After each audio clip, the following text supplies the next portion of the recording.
parents, welcome back to Teenager Tuesday. I'm here with Melanie Domen, author of That Parenting Book, who also attends the West Campus.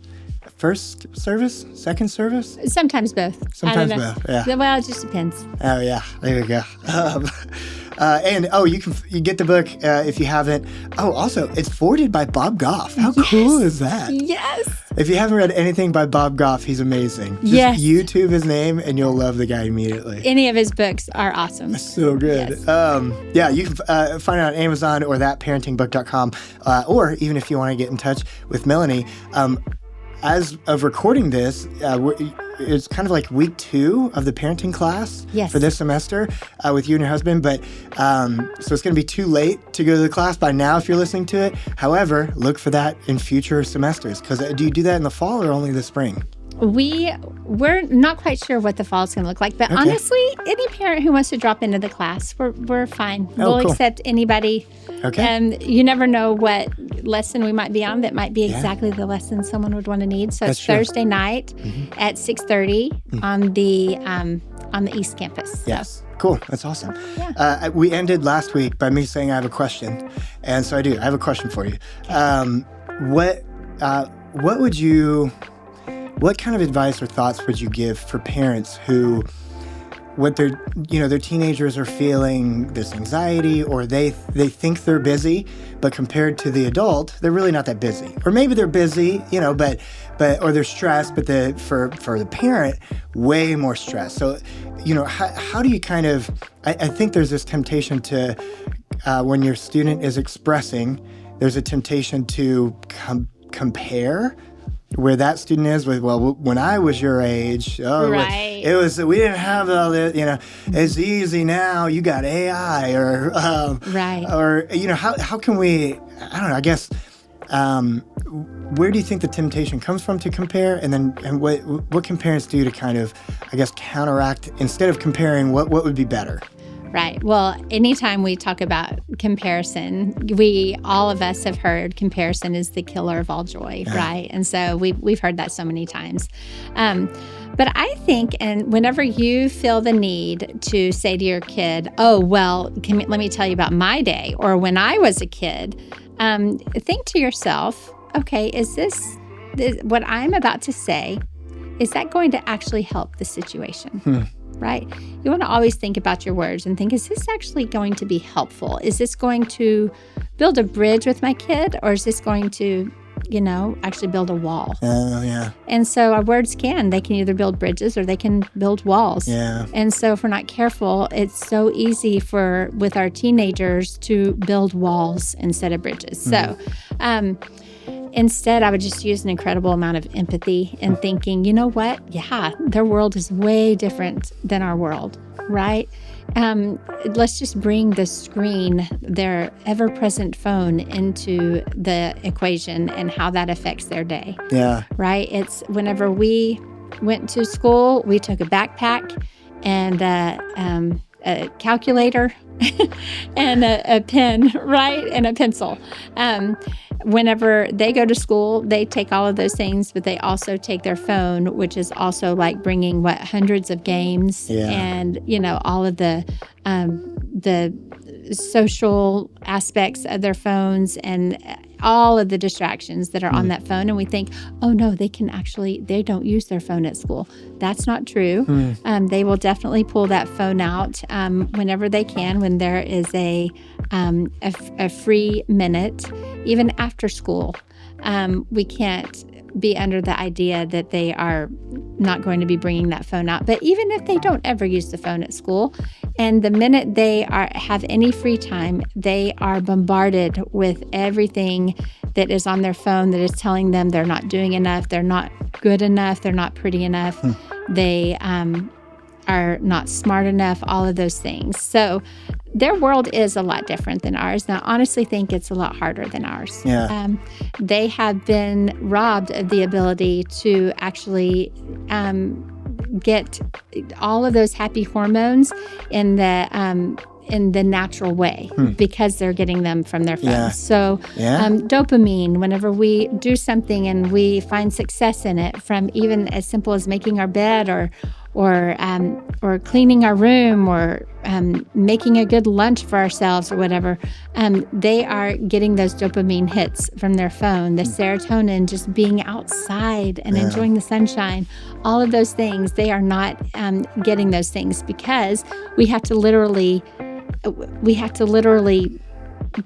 pull out the phone from their life and make them go and get those happy hormones in a healthy way. Let's go for a walk, all of those things. So us just bringing in an incredible amount of judgment and comparison, that's just going to build a wall. It's never going to build a bridge. Yeah, I love that idea of build bridges, not walls, with your words. I love that imagery too. I remember, when I was young, because there were cell phones, but there wasn't smartphones yet when I was in high school. And when we would leave school, you leave the social aspect of school. Yes. Like all those social dynamics are over, basically. You go home, and if you need, if you want to talk about it or think about it more, I would do that with my mom and sister that were still at the house. And so like you're saying, it is different, What would you say to the parent who compares, it was easier for me, it's harder for them, therefore I can't relate to where they're at? How can I help them? I don't know. It's harder for them than it was for me. I don't know what to do. Right. Well, I would definitely say that parent is often in a better posture than the parent who thinks that their kid is, not nearly having as hard of a life as they had growing up. So I think that is a humble posture to take, honestly, with your child, and to say, listen, the stuff that you're going through right now is way harder than anything I've ever gone through, but I need you to know I am here for you, and I'm in your corner, and I am praying, and I will equip you in every way, shape, and form that I possibly can. And you just need to know I am for you, and I'm here for you. I don't think I think that's mainly the message our teenagers need to hear from us. Yeah. So I'm for you. I'm on your side. I remember there was, when I was working at I was volunteering rather at an organization, and we were, this was when I was in college, and we were going and we were serving these kids in an underprivileged neighborhood. And we were doing like a little backyard Bible club thing. And all of these kids would come. They would get a free dinner if they would just sit and listen to all of us tell them about Jesus, right? And so they would get a free dinner and a cookie. And so they would listen and endure all of the felt puppet stories and everything. And then so they could get their sandwich and cookie or whatever. Well, the older kids, the teenagers, did not really care for our stories so much, but they were bringing their younger siblings and cousins to our little backyard Bible club so that they could also get a free dinner. Well, while we were teaching, they would cut up in the back, right? They would just be laughing, and they would just, make fun of each other, make fun of us or whatever. And so the people who were putting on this on would come and say, you guys need to go wait on the porch. And if they got kicked out, they didn't get dinner. Oh. And so I just remember thinking, this does not feel like the love of Jesus at all. And I remember thinking, this is not what I'm here for. And it just bugged me so badly. I just felt this fire in me every time they kicked him out on the porch. And so I followed them out one time. And, this group of, maybe 6 teenagers. And I followed them out to the porch, and they thought that they were going to be in trouble by me. And so whenever I went out on the porch, they ran from me. And I'm like, no, come back. And they're like, ran further. And then I just yelled, hey. And they ran even further away from me. And I said, come back. Further. They were just shadows. And I'm like, so then I yelled, I'm on your side. And they stopped. I saw them stop. And then I yelled, that worked. And I yelled it again, hey, I'm on your side. Now they're walking towards me. one more time. I said, hey, I'm on your side. They ran towards me, Will. They're running towards me. And I thought, the power, and I am on your side with these kids. Yeah. They came and they sat on the porch and just talked to me about, that's not, this isn't fair. We're just this, that. And I thought, these teenagers are actually displaying love.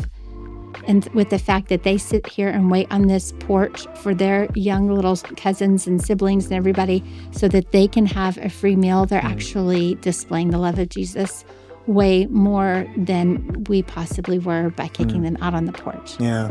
So the next time they came, now that I sat on the porch with them and talked to them and everything, the next week when we came, I had developed this rapport and this relationship with them.